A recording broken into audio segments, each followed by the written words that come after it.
صحیح مسلم کی حدیث ہے، حضرت ابو قتادہ انصاری رضی اللہ عنہ سے روایت ہے کہ رسول اللہ صلی اللہ علیہ وسلم سے عرفہ اور ذی الحجہ کے دن کے روزے کے متعلق سوال کیا گیا، تو آپ نے فرمایا کہ یہ روزہ گزشتہ سال اور آئندہ سال کے گناہ دور کر دیتا ہے، اور آپ صلی اللہ علیہ وسلم سے عاشوراء کے دن کے روزے کے بارے میں پوچھا گیا تو آپ نے فرمایا یہ گزشتہ سال کے گناہ دور کر دیتا ہے، اور آپ صلی اللہ علیہ وسلم کو سوموار کے دن کے روزے کے بارے میں آپ سے پوچھا گیا تو فرمایا کہ اس دن میں پیدا ہوا اور اسی دن مجھے نبوت دی گئی اور اسی دن مجھ پر قرآن اتارا گیا۔ آگے صحیح مسلم کی حدیث ہے، حضرت ابو ایوب انصاری رضی اللہ عنہ سے روایت ہے کہ رسول اللہ صلی اللہ علیہ وسلم نے فرمایا کہ جو کوئی رمضان کے روزے رکھے پھر اس کے بعد 6 روزے شوال کے رکھے تو گویا اس نے پورے سال روزہ رکھا، یعنی کہ پورے سال روزے رکھنے کا ثواب اس کو ملے گا انشاءاللہ۔ اگلی حدیث صحیح بخاری اور صحیح مسلم کی متفقن علیہ حدیث ہے کہ نبی علیہ السلام نے فرمایا کوئی شخص ایسا نہیں جو اللہ کی راہ میں ایک دن روزہ رکھے مگر اللہ تعالیٰ اس کے چہرے کو 70 سال کے لیے جہنم سے دور کر دے گا، یعنی 70 سال کے لیے جہنم کی آگ سے دور کر دیتا ہے۔ حضرت عائشہ رضی اللہ عنہا سے روایت ہے کہ رسول اللہ صلی اللہ علیہ وسلم روزہ رکھتے تھے یہاں تک کہ ہم کہتے آپ صلی اللہ علیہ وسلم کبھی افطار نہیں کریں گے، اور آپ صلی اللہ علیہ وسلم روزہ چھوڑ دیتے یہاں تک کہ ہم کہتے تھے اسی طرح آپ کبھی روزہ نہیں رکھیں گے۔ میں نے رسول اللہ صلی اللہ علیہ وسلم کو نہیں دیکھا کہ آپ نے کبھی سوائے رمضان کے کسی مہینے کے مکمل روزے رکھے ہوں، اور میں نے آپ صلی اللہ علیہ وسلم کو نہیں دیکھا کہ کسی مہینے میں آپ صلی اللہ علیہ وسلم نے شعبان سے زیادہ روزے رکھے ہو۔ یہ صحیح بخاری اور صحیح مسلم کی متفقن علیہ حدیث ہے۔ اگلی حدیث سنن نسائی میں ہے اور جامع ترمذی میں بھی ہے، اور ابن حبان نے اسے صحیح کہا ہے۔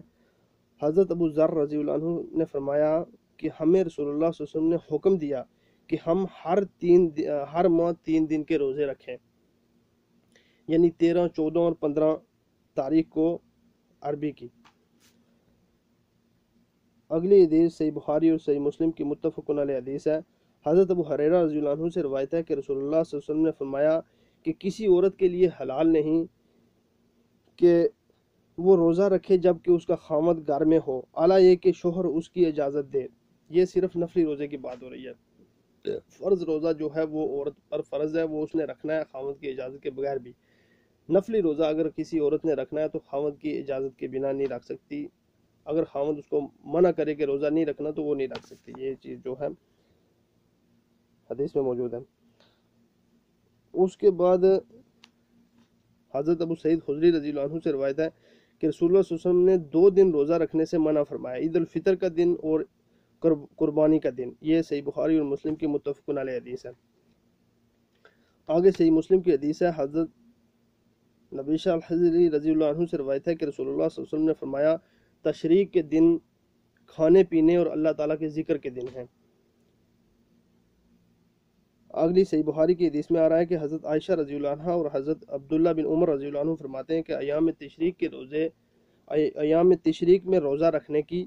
اجازت نہیں دی گئی سوا اس شخص کے جسے قربانی کا جانور نہ ملے، یعنی یہ اس شخص کے لیے ہے جو حاجی ہو، یعنی حج کے لیے گیا ہو اور اس کو قربانی کا جانور نہ ملے تو وہ روزے رکھ سکتا ہے، باقی ان دنوں میں روزے رکھنے سے جو ہے ممنوع ہے روزے رکھنے، اللہ کے رسول صلی اللہ علیہ وسلم نے منع فرمایا ان چیزوں سے، ایام تشریق میں روزہ رکھنے سے۔ اگلی حدیث صحیح مسلم کی ہے، حضرت ابو ہریرہ رضی اللہ عنہ سے روایت ہے کہ رسول اللہ صلی اللہ علیہ وسلم نے فرمایا کہ دوسری راتوں میں سے جمعے کی رات کو قیام کرنے کے لیے محسوس نہ کرو، اور نہ ہی دوسرے دنوں میں سے جمعے کے دن کو روزے کے لیے محتسب کرو سوائے اس کے کہ جمعے کا دن ایسے دن میں آ جائے جس دن روزہ رکھتے ہو۔ حضرت ابو ہریرہ رضی اللہ عنہ سے مروی ہے کہ رسول اللہ صلی اللہ علیہ وسلم نے فرمایا تم میں سے کوئی بھی جمعے کے دن روزہ نہ رکھے سوا اس کے کہ اس سے ایک دن پہلے یا ایک دن بعد میں روزہ رکھے۔ صحیح بخاری اور صحیح مسلم کی متفقن علیہ حدیث ہے۔